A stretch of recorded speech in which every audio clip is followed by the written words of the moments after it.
Hi friends, welcome back to Mangalore ಹನ್ನೀಸ್ kitchen. ಇವತ್ತಿನ ವಿಡಿಯೋದಲ್ಲಿ ನಾನು ತುಂಬ ಆರೋಗ್ಯಕರವಾದ ಮೆಂತ್ಯ ಸೊಪ್ಪಿನ ಪಲ್ಯ ರೆಸಿಪಿಯನ್ನು ತೋರಿಸ್ತಾ ಇದ್ದೀನಿ. ಈ ಮೆಂತ್ಯ ಸೊಪ್ಪು ಹಸಿರು ತರಕಾರಿ, ನಮ್ಮ ದೇಹಕ್ಕೆ ತುಂಬಾ ಒಳ್ಳೆಯದು. ನಾನಿಲ್ಲಿ ನೋಡಿ ಒಂದು ಕಟ್ಟದಷ್ಟು ನಾನು ಮೆಂತ್ಯ ಸೊಪ್ಪು ತೆಗೊಂಡಿದ್ದೇನೆ. ಮೊದಲಿಗೆ ಇದನ್ನು ಚೆನ್ನಾಗಿ ಚೆಕ್ ಮಾಡಿಕೊಳ್ಬೇಕು.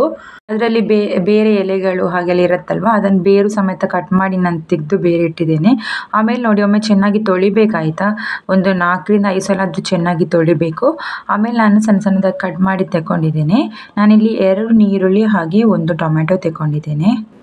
ನಾನಿಲ್ಲಿ 8 ಬೆಳ್ಳುಳ್ಳಿ ಎಸಳನ್ನು ಸಣ್ಣದಾಗಿ ಕಟ್ ಮಾಡಿ ತೆಗೊಂಡಿದ್ದೇನೆ. ಹಾಗೆ ಸ್ವಲ್ಪ ಕಾಯಿ ತುರಿ, 2 ನೀರುಳ್ಳಿಯನ್ನು ಕಟ್ ಮಾಡಿ ತೆಗೊಂಡಿದ್ದೇನೆ. ಹಾಗೆ 1 ಟೊಮೆಟೊ. ಇದಕ್ಕೆ ನೀರುಳ್ಳಿ ಸ್ವಲ್ಪ ಜಾಸ್ತಿ ಆಗಿದ್ರೆ ಟೇಸ್ಟ್ ಆಗುತ್ತೆ. ಆಮೇಲೆ ಒಂದು ಬಾಣಲೆಗೆ ಎಣ್ಣೆ ಹಾಕಬೇಕು. ಎಣ್ಣೆ ಹಾಕಿ ಆದಮೇಲೆ 1 ಟೇಬಲ್ ಸ್ಪೂನಷ್ಟು ನಾನಿಲ್ಲಿ ಸಾಸಿವೆ ಹಾಕ್ತಾ ಇದ್ದೀನಿ.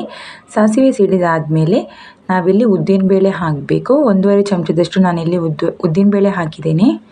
ಅದನ್ನು ಹಾಕಿ ಜಸ್ಟ್ ಒಂದು ಫ್ರೈ ಮಾಡಿ ಆಯಿತಾ. ಸ್ವಲ್ಪ ಉದ್ದಿನಬೇಳೆ ಸ್ವಲ್ಪ ಕೆಂಪಗಾದ್ಮೇಲೆ ಕಟ್ ಮಾಡಿದ ನೀರುಳ್ಳಿಯನ್ನು ಹಾಕಬೇಕು. ನಾನಿಲ್ಲಿ 2 ನೀರುಳ್ಳಿಯಲ್ಲಿ 3/4 ಭಾಗದಷ್ಟು ನಾನಿಲ್ಲಿ ರೋಸ್ಟ್ ಮಾಡಲಿಕ್ಕೆ ಹಾಕಿದ್ದೇನೆ. ಹಾಗೆ ಸ್ವಲ್ಪ ನೀರುಳ್ಳಿ ಇಟ್ಟಿದ್ದೇನೆ ಕೊನೆಗೆ ರೋಸ್ಟ್ ಮಾಡಿ ಹಾಕಲಿಕ್ಕೆ. ನೀರುಳ್ಳಿ ಸ್ವಲ್ಪ ಕೆಂಪಗಾಗೋ ತನಕ ಈ ಥರ ಸ್ವಲ್ಪ ಫ್ರೈ ಮಾಡ್ತಾ ಇರಬೇಕು.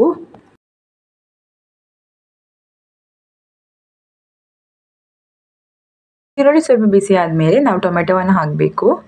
ಅದನ್ನು ಕೂಡ ಹಾಕಿ ಈ ಥರ ಒಮ್ಮೆ ಮಿಕ್ಸ್ ಮಾಡಿಕೊಳ್ಳಿ.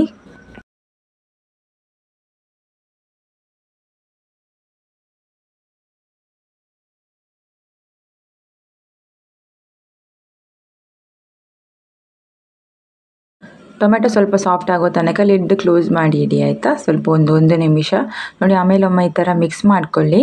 ಆಮೇಲೆ ನಾನಿಲ್ಲಿ 3/4 ಚಮಚದಷ್ಟು ನಾನು ಮೆಣಸಿನ ಹುಡಿ ಹಾಕಿದ್ದೀನಿ. ಖಾರಕ್ಕೆ ನೋಡಿ ಹಾಕಿ ಆಯಿತಾ. ಅರ್ಧ ಟೇಬಲ್ ಸ್ಪೂನಷ್ಟು ಜೀರಿಗೆ ಹಾಗೆ 1/4 ಟೇಬಲ್ ಸ್ಪೂನಷ್ಟು ಅರಿಶಿನ, ಇಷ್ಟನ್ನು ಹಾಕಿ ಚೆನ್ನಾಗಿ ಒಮ್ಮೆ ಮಿಕ್ಸ್ ಮಾಡಿಕೊಳ್ಳಿ. ಖಾರಕ್ಕೆ ನೋಡಿ ಮೆಣಸಿನ ಹುಡಿ ಹಾಕಿ ಆಯಿತಾ. ಈ ಥರ ಮಾಡಿದರೆ ಪಲ್ಯ ತುಂಬಾ ಟೇಸ್ಟ್ ಆಗಿರುತ್ತೆ. ಒಮ್ಮೆ ಚೆನ್ನಾಗಿ ಮಿಕ್ಸ್ ಮಾಡಿಕೊಳ್ಳಿ. ಮಿಕ್ಸ್ ಆದ ನಂತರ ನಾವು ಕ್ಲೀನ್ ಮಾಡಿ ಕಟ್ ಮಾಡಿದಂತಹ ಮೆಂತ್ಯ ಸೊಪ್ಪನ್ನು ಹಾಕಬೇಕು. ರುಚಿಗೆ ತಕ್ಕಷ್ಟು ಉಪ್ಪು ಹಾಕ್ಕೊಳ್ಳಿ. ಒಂದು ಸಣ್ಣ ಚಮಚದಲ್ಲಿ 1 ಚಮಚ ಹಾಕಿ ನೋಡಿ ಆಯಿತಾ.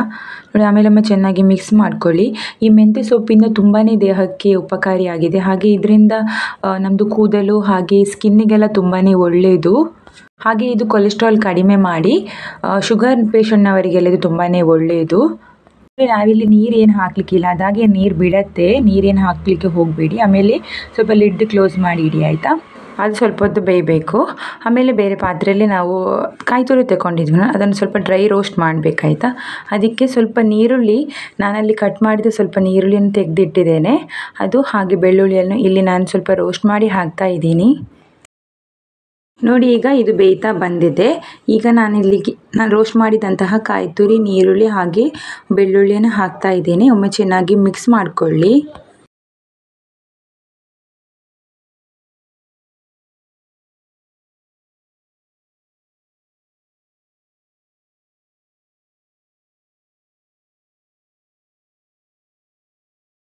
ಈ ಥರ ಒಮ್ಮೆ ಚೆನ್ನಾಗಿ ಮಿಕ್ಸ್ ಮಾಡಿ ಆದಮೇಲೆ ಇದು ಕಾಯಿ ತುರಿಯಲ್ಲಿ ಸ್ವಲ್ಪ ಹೊತ್ತು ಬೇಯಬೇಕಾಯ್ತಾ. ಹಾಗಾಗಿ ಸ್ವಲ್ಪ ಮಿಕ್ಸ್ ಮಾಡಿ ಆದಮೇಲೆ ಲಿಡ್ ಕ್ಲೋಸ್ ಮಾಡಿ ಇಡಿ.